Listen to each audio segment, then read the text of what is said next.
औज़ुबिल्लाहि मिनश्शैतानिर्रजीम बिस्मिल्लाहिर्रहमानिर्रहीम।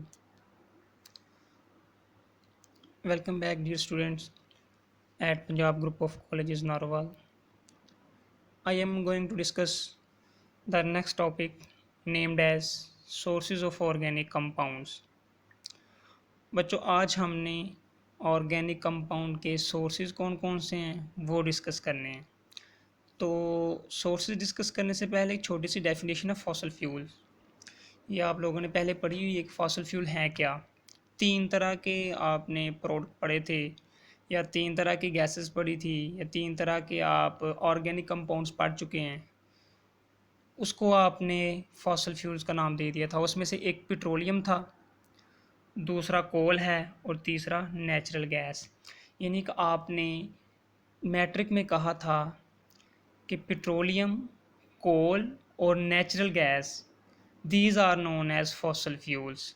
तो बच्चों, यहाँ हम जो डेफिनेशन पढ़ने जा रहे हैं आज वही है कि हमारे पास जो पेट्रोलियम है, कोल है या नेचुरल गैस है, ये बहुत बहुत बड़े रेजरवायर हैं और इसमें बहुत सारे ऑर्गेनिक कंपाउंड प्रेजेंट होते हैं।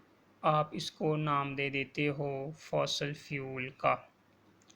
तो बच्चों, ये इतनी जल्दी फॉर्म नहीं होते, बल्कि after a long period of time, जब काफ़ी अरसा गुज़र जाता है तो जो प्लांट और एनिमल मर जाते हैं या डिके हो जाते हैं, तो ज़मीन के अंदर बरीड हो जाते हैं, दफन हो जाते हैं, तो काफ़ी अरसे के बाद उनके केमिकल रिएक्शंस और बैक्टीरियल डिकम्पोजिशन की वजह से हमारे पास नए प्रोडक्ट बनते हैं जिसको आप फॉसल फ्यूल का नाम देते हैं। और फॉसल फ्यूल में कौन कौन से आते हैं? तीन चीज़ें, petroleum, coal and natural gas. अब हम इन तीनों को वन बाय वन करके डिस्कस करेंगे। सबसे पहले हम बात कर लेते हैं कोल की कि कोल है क्या। कहते हैं ये जो कोल है ना जब हम दरख्त वगैरह काट देते हैं तो जो चीज़ हमें चाहिए होती है वो हम घर में ले आते हैं, उसको भी एज अ फ्यूल यूज़ करते हैं, और जो बाकी रह जाता है वो ज़मीन के अंदर दफन हो जाते हैं। तो बच्चों, जब वो ज़मीन के अंदर बरीड हो जाते हैं तो ये मत ख्याल करें कि वो जल्द ही फॉसल फ्यूल में कन्वर्ट हो जाते हैं। कहता है 500 मिलियन ईयर, इतने ईयर्स लगेंगे तो जाके वो जो बरीड हुए थे एनिमल्स या ट्रीज़, तो वो कन्वर्ट हो गए थे कोल में। तो हम कह सकते हैं कि जो ट्रीज़ वगैरह हो ज़मीन के अंदर या अर्थ क्रस्ट में बरीड हो जाते हैं, तो कई सालों के बाद, 500 मिलियन ईयर के बाद, 1 मिलियन बच्चों 10 लाख होता है, तो इतने सालों के बाद जाके जो ट्रीज़ थे वो कन्वर्ट हो जाते हैं कोल के अंदर। और उस वक़्त कुछ बैक्टीरियल डिकम्पोजिशन के प्रोसेस भी होते हैं और केमिकल रिएक्शन भी होते हैं लकड़ी के साथ, जिसकी वजह से वो लकड़ी कन्वर्ट हो जाती है कोल के अंदर। अब बच्चों, नीचे एक छोटा सा आपको ग्राफ समझ लें, ग्राफ तो नहीं कहते लेकिन आप उसको समझ लें कि इसकी जो इसका प्रोसेस था। जिस तरह सबसे पहले आप देख रहे हैं वुड है, ये जो वुड है, पहले ये जी जो लिखा हुआ ना डेड प्लांट एंड ट्रीज़, कि जब आपने कहा था कि जो प्लांट या ट्रीज़ वगैरह को जब आप काटते हैं तो वो अंडर द अर्थ चले जाते हैं, तो उस वक्त बैक्टीरियल केमिकल रिएक्शन होते हैं जिसकी वजह से ये वुड कन्वर्ट हो जाती थी पीट में। तो आपने बच्चों 10 क्लास में ये बात कही थी कि जो पीट है ये कितने परसेंट थी? 60%। उसके बाद जब इसको हाई प्रेशर देके और हाई टेम्परेचर देंगे तो ये जो पीट है वो लिग्नाइट में कन्वर्ट हो जाएगा। अब जब इसको और ज़्यादा प्रेशर दोगे तो ये बिटुमिनस में कन्वर्ट हो जाएगा। और उसके बाद जो लिग्नाइट है ये 70% है और बिटुमिनस है वो 80% है। और सबसे एंड पे जब इसको और ज़्यादा प्रेशर देंगे तो एंथ्रासाइट में कन्वर्ट हो जाएगा। अब जो बच्चों एंथ्रासाइट है ये 90% है। अब इनमें से सबसे अच्छा कोयला, जो अच्छा कोल है, ये बच्चों आप कोल की टाइप्स पढ़ रहे हैं, तो ये सबसे अच्छा कोल एंथ्रासाइट है जिसमें कार्बन की मिकदार 90% है। अब बच्चों 60, 70, 89 का मतलब क्या है कि इसमें ये कार्बन की मिकदार प्रेजेंट है, तो जिसमें जितनी कार्बन की मिकदार ज़्यादा होगी वो अच्छा उतना ही कोयला होगा। तो ये जो एंथ्रासाइट है ये 90% है, इसमें कार्बन, तो इसका मतलब है ये सबसे अच्छा किस्म का कोयला है। और जो बच्चों सबसे अच्छी किस्म का कोयला है वो एंथ्रासाइट है। ये यूज़ किया जाता है इंडस्ट्रीज़ के अंदर, ताकि वहाँ हमें टेम्परेचर की ज़रूरत ज़्यादा होती है, ज़्यादा चीज़ों को गर्म करना पड़ता है, जिसकी वजह से फिर हम ये वाला कोयला इस्तेमाल करते हैं। बाकी जो दूसरी है ये हम इसको डोमेस्टिक लेवल पे भी यूज़ करते हैं और छोटी इंडस्ट्रीज़ वगैरह में भी इसको इजीली यूज़ कर सकते हैं। आपने ये इनके यूजेस 10 क्लास में पढ़ लिए हैं। नेक्स्ट पेज पे आ जाओ बच्चों। इसमें दो डेफिनेशंस हैं, एक कार्बनाइजेशन की और डिस्ट्रक्टिव डिस्टिलेशन, और एक आएगी आगे जाके फ्रैक्शनल डिस्टिलेशन। या आपने दोनों डेफिनेशंस आपने पहले पढ़ी हुई हैं मैट्रिक में। कार्बनाइजेशन क्या था बच्चों? आपने कहा था कि लकड़ी का, या ऐसे कह लें कि वुड का कोल में कन्वर्ट होना, conversion of wood into coal is known as carbonisation. तो डिस्ट्रक्टिव डिस्टिलेशन की आपने डेफिनेशन क्या कही थी कि कोल को आपने ज़्यादा टेम्परेचर दे के हीट करके गर्म करना है, तो उस वक़्त एयर की एब्सेंस होगी। तो इस प्रोसेस को आपने किसका नाम दिया था? डिस्ट्रक्टिव डिस्टिलेशन का। कोल के लिए आप डिस्ट्रक्टिव डिस्टिलेशन की टर्म यूज़ करते हो और पेट्रोलियम के लिए फ्रैक्शनल डिस्टिलेशन। ये बातें आपने पहले जब छोटे होते थे ना तब पढ़ी थी। फिर से रिमाइंड करवा रहा हूँ कि जो डिस्ट्रक्टिव डिस्टिलेशन है आप इसको किसके लिए यूज़ करते हो? कोल के लिए। और फ्रैक्शनल डिस्टिलेशन को किसके लिए यूज़ करते हो? पेट्रोलियम के लिए। तो डिस्ट्रक्टिव डिस्टिलेशन क्या है कि आपने कोल को ज़्यादा टेम्परेचर दे के गर्म करना है in the absence of air. और टेम्परेचर की रेंज कहाँ से कहाँ तक है? 500 से 1000 डिग्री सेल्सियस तक। और ये जब इसको इतना हीट देंगे तो आपके पास वो जो वुड थी वो कन्वर्ट हो जाएगी, या कोल थी वो कन्वर्ट हो जाएगी कोक में, कोल गैस में, और कोल तार के अंदर। उसके बाद बच्चों डेफिनेशन एक और है, फ्रैक्शनल डिस्टिलेशन। आपने फ्रैक्शनेटिंग कॉलम पढ़े थे 10 क्लास में लास्ट वाले चैप्टर में। तो आपने वहाँ कहा था कि हमारे पास जो क्रूड ऑयल आया था ना, तो उसको हमने रिफाइंड किया था। जो क्रूड ऑयल होता है वो रिफाइंड फार्म में नहीं होता, बल्कि उसमें बहुत सारी टाइप के पेट्रोल वगैरह या पेट्रोलियम वगैरह या उसकी फ्रैक्शंस प्रेजेंट होती है। तो उनको अलहदा करने के लिए आपके पास एक फ्रैक्शनेटिंग टावर था, उसमें आपने उसको रख के नीचे से हीट किया था। जब उसको हीट करेंगे तो उसमें जो सबसे लो बॉइलिंग पॉइंट वाली चीज़ होगी वो जल्दी अलहदा हो जाएगी, उसके बाद वो जिसका बॉइलिंग पॉइंट उससे थोड़ा ज़्यादा होगा। ये बात हम आगे भी डिस्कस करेंगे पेट्रोलियम वाले में।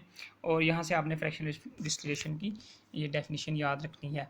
और फिर उसके बाद कहता है कि बस जो याद करने वाला था वो इतना ही है, आगे जाके जो ये जो पैराग्राफ रह गया ना, ये बस आपने रीड आउट करना है, इसमें से याद करने वाला कुछ नहीं है। कहता पाकिस्तान में सर्वे किया गया है तो इसमें देखा गया है कि इसमें जो कोल के रेजरवायर हैं उसमें कितने टन जो हमारे पास कोल है वो कितना है? वो 184 बिलियन टन है। और कहता है कि इसका 80%, very interesting thing is that कि इसका 80% हम यूज़ करते हैं ब्रिक्स बनाने के लिए। यानी कि ये जो ईंट्स वगैरह बनाई जाती हैं ये बनाने के लिए हम ज़्यादातर कोल का इस्तेमाल करते हैं। और फिर आगे जाके एक बहुत बात और कहता है कि जितनी प्रोविंस हैं, जिस तरह पंजाब है, बलूचिस्तान है, NWFP, ये बच्चों कहते हैं खैबर पख्तूनख्वा को। N stand for north, W stand for west, F for frontier और P फॉर प्रोविंस। यानी कि नॉर्थ वेस्ट फ्रंटायर प्रोविंस, ये खैबर पख्तून का नया नाम है। तो कहता है कि इन सूबों की ये कोशिश है कि हम एक ऐसी तरगीब करें, ऐसी तरगीब दें कि जो हमारे पास कोयला है इसकी यूटिलाइजेशन ज़्यादा से ज़्यादा हो। यानी कि जो हम कोयला इस्तेमाल कर रहे हैं ये ज़्यादातर हम अपने डेली लाइफ के जो काम हैं, जहाँ हम बिजली इस्तेमाल कर रहे हैं, बिजली के बजाय हम कोयला इस्तेमाल करें, ताकि हमारे मुल्क में भी इजीली प्रेजेंट है और हम इसको इजीली यूज़ भी कर सकते हैं। नेक्स्ट टॉपिक है नेचुरल गैस। पहला हमने फॉसल फ्यूल पढ़ा था कोल, दूसरा है नेचुरल गैस। अब नेचुरल गैस क्या है? कहता है कि जो नेचुरल गैस, सबसे पहला पॉइंट, बहुत इंपॉर्टेंट पॉइंट लिखने लग जा रहा है कि नेचुरल गैस क्या है। कहता है ये इंपॉर्टेंट मीनिंग ऑफ एनर्जी है। जितने भी हमने बच्चों ये फॉसल फ्यूल पढ़ने हैं ना, ये सारे के सारे वे ऑफ एनर्जीज हैं। यानी कि इन तरीक़ों को अपनाकर, इन चीज़ों को आप यूज़ करके एनर्जी ऑब्टेन करते हैं। तो कोल गैस, उसके बाद ये जो नेचुरल गैस है, इसको आप क्या कह सकते हैं कि it is a important mean of energy specially for country like Pakistan. ये हमारे मुल्क में सबसे ज़्यादा इसका काम किसके तौर पे लिया जाता है? To obtain energy. और क्यों? क्योंकि हमारे मुल्क में डेफिशिएंसी है in the production of mineral and coal. जब इस चीज़ की कमी होगी तो फिर हमारे पास जो नेचुरल गैस है, इसको हम कह सकते हैं कि it is a important mean of energy. अब इसकी डेफिनेशन अगर पूछ ले तो ये डेफिनेशन दूसरी लाइन पे लिखी है, it is a mixture of low boiling hydrocarbon, कि इसके अंदर जितने भी हाइड्रोकार्बन हैं वो सारे के सारे लो बॉइलिंग है, और इसके अंदर एक मेजर पोर्शन गैस है, या ऐसे कह लें कि इस नेचुरल गैस के अंदर जो मेजर गैस है जो ज़्यादातर यूज़ की जाती है, उसके अंदर कौन सी चीज़ प्रेजेंट होती है बच्चों? नेचुरल गैस के अंदर वो जो गैस मौजूद है वो है मीथेन। और इसकी परसेंटेज कितने परसेंट है, ये अभी आपने 10 क्लास में पढ़ा था। आपने कहा था कि जो नेचुरल गैस है उसमें सबसे ज़्यादा मीथेन गैस पाई जाती है, और वो होती है 85%। ये फिगर आपने याद रखनी है, एमसीक्यूज भी पूछा जा सकता है कि नेचुरल गैस के अंदर मीथेन गैस की कितनी कंट्रीब्यूशन है, तो वो है बच्चों 85%। फिर उसके बाद form by the decomposition of organic matter, ये आपने पहले भी पढ़ा हुआ है। और फिर इसके बाद एक बात और कहता है पाकिस्तान के अंदर ये जो गैस है ना, ये बहुत चीप है, बहुत सस्ती है, जिसकी वजह से ये इसे हर काम में यूज़ कर लेते हैं। जिस तरह पावर जनरेशन में भी यूज़ कर सकते हैं, सीमेंट इंडस्ट्री में भी यूज़ किए जा रहे हैं, फर्टिलाइज़र इंडस्ट्री में भी यूज़ करते हैं, फ्यूल इन जनरल इंडस्ट्रीज़, यानी कि डोमेस्टिक लेवल हर जगह जहाँ ये बिजली यूज़ कर सकते हैं और कोयला भी यूज़ कर सकते हैं, तो उसकी जगह नेचुरल गैस यूज़ करते हैं।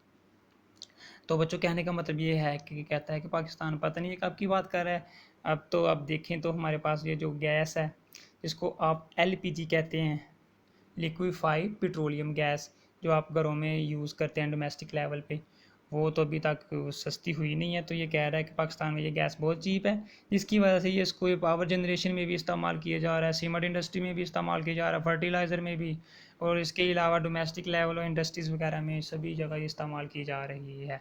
तो ये था बच्चों नेचुरल गैस। ये शॉर्ट क्वेश्चन पूछा जाता है यहाँ से। आज हमने जो भी पढ़ना, ये सारे के सारे बच्चों शॉर्ट क्वेश्चन है, छोटे छोटे। उसके बाद है पेट्रोलियम।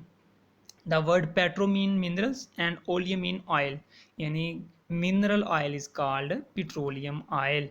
और ये बच्चों ऑयल है, ये रिफाइंड फॉर्म में जब होना, इसको हम तब कहते हैं कि ये पेट्रोलियम है। अब आपसे शॉर्ट क्वेश्चन यहाँ से पूछा जाता है, write down the fractions of petroleum.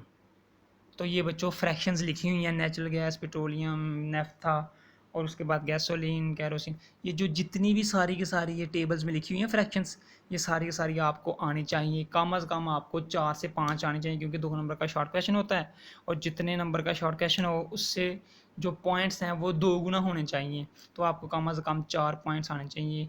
कोशिश करेंगे सारे याद करें, अगर नहीं तो कम अज़ कम 4 आने चाहिए।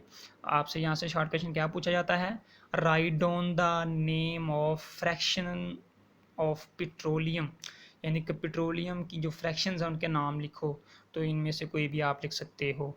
अब यहाँ से एक लिखा हुआ है गैसोलीन। यहाँ से बच्चों शॉर्ट क्वेश्चन पूछा जा सकता है कि जो पेट्रोलियम, ईथर और गैसोलीन है, इसका बॉइलिंग पॉइंट क्या है। ये तो इसकी बॉइलिंग पॉइंट की रेंज भी आपने याद रखनी है, ये एमसीक्यूज पूछा जाता है। अब बच्चों आपसे ये पूछ लिया जाए कि ये गैसोलीन क्या है, तो बच्चों जो पेट्रोल है जो आप बाइक वगैरह में यूज़ करते हैं, इसको आप क्या कहते हैं, गैसोलीन। अब ये ना हो कि आप किसी शॉप पे चले जाएं तो उनसे कहेंगे गैसोलीन है, तो वो तो बेचारा परेशान हो जाएगा कि हमारे पास तो कोई गैसोलीन है, जाएँ आगे जाके किसी और दुकान से ले लें। फिर आप उनसे कहेंगे यार नहीं, मुझे बस 1 लीटर ना पेट्रोल चाहिए, फिर वो कहेगा हाँ यार वो तो मिल जाएगा। तो आपको वैसे पता होना चाहिए कि गैसोलीन क्या है। तो ये यहाँ से आपने एमसीक्यूज़ के तौर पे याद रखना है, और शॉर्ट क्वेश्चन के तौर पे याद रखना है कि what is the fractions of petroleum. उसके बाद नेक्स्ट पेज पे आ जाएं बच्चों। अब यहाँ से जो बात एक याद रखने वाली है वो ये है, व्हाट इज़ क्रूड ऑयल। बच्चों ये जो आप पेट्रोलियम वाला टॉपिक पढ़ रहे हैं, इसमें आपने एक बात ये भी करनी है कि इसको जब हम रॉक से ऑब्टेन करते हैं, यानी कि जो चट्टानों वगैरह से पेट्रोल को निकाला जाता है, वहाँ से एक्सट्रैक्ट किया जाता है, तो आपके पास वो प्योर फॉर्म में नहीं होता, उसके अंदर बहुत सारे दूसरे ऑयल्स भी प्रेजेंट होते हैं। अब इसका मतलब ये नहीं है कि आपने चट्टान में से या पत्थरों में से या रॉक्स वगैरह में से वो ऑयल निकाला है तो वो सारे का सारा सिर्फ मिट्टी का तेल ही होगा या पेट्रोल ही होगा जो आप गाड़ियों वगैरह में यूज़ करते हैं। नहीं बच्चों, उसमें बहुत सारी फ्रैक्शंस प्रेजेंट होती हैं जो आपने पीछे पढ़ी हैं टेबल्स के अंदर। अब कहता है कि अगर जब आप रॉक वगैरह को की ड्रिलिंग करते हैं, उसमें से ऑयल निकालते हैं तो वो ना लिक्विड ब्लैकिश कलर का होता है, तो उसको आप किसका नाम दे देते हो? क्रूड ऑयल का। आपने 10 क्लास में बहुत सारी फ्रैक्शंस भी पढ़ी थी, क्रूड ऑयल भी पढ़ा था, डीजल ऑयल भी पढ़ा था, तो इस तरह की ना बहुत सारी टर्म्स पढ़ी थी। अब आपको ये एक्सप्लेन करने का कोई बनता तो नहीं है कि आपको फिर से बताया जाए, आप लोगों को पता है, आपने अच्छी तरह से पढ़ा होगा। क्रूड ऑयल की डेफिनेशन क्या हुई फिर यहाँ से कि liquid of blackish colour is known as crude oil. अब बच्चों ये जो क्रूड ऑयल है ना, ये रिफाइंड फार्म में नहीं होता, इसको बाद में रिफाइंड किया जाता है।